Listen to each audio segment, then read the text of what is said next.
funny, when you become a celebrity, because you have to start looking at all sorts of ways of keeping yourself in the limelight. It's not easy, particularly in this influential sort of digital world, because in our day, do you remember, the only way you could see pop stars, film stars, that sort of thing, is if you bought a magazine or you caught their video on, say, Saturday morning television.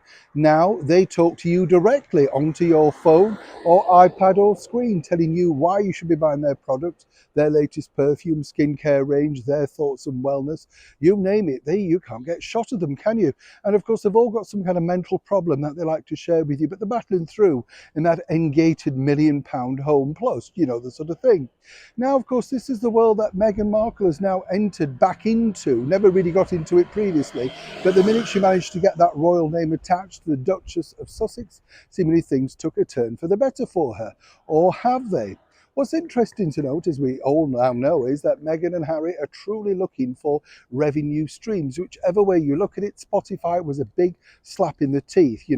It's public, isn't it? It's basically saying a huge giant company like that have no faith in you, do not believe that you can pull in an audience, and more importantly, there's proof that you didn't. Yes, you may have had the #1 podcast for a nanosecond.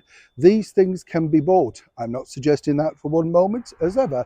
But everything can be bought. We've seen it with talent shows, beauty contests, you name it.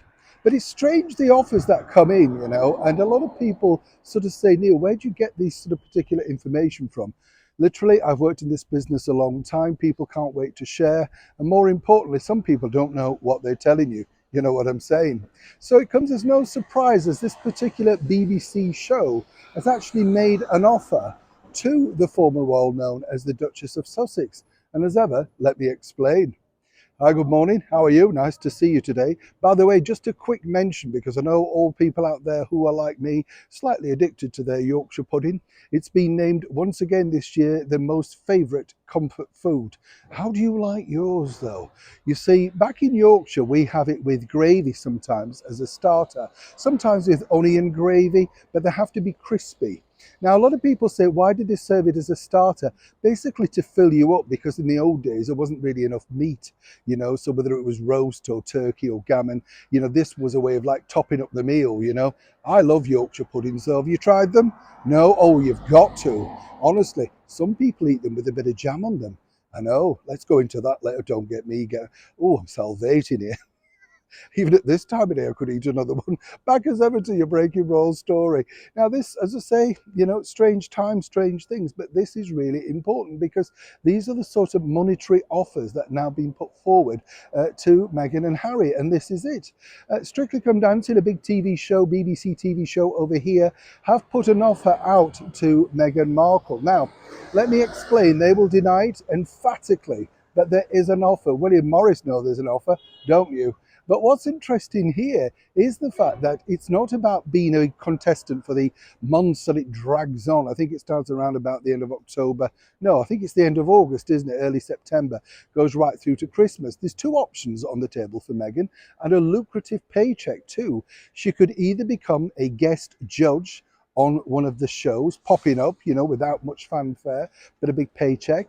Or indeed, yes, get this, she could, if she so wished, appear in the Christmas special. Now, this is a lot easier. It's a one-off episode screened on Christmas Day, normally in the afternoon.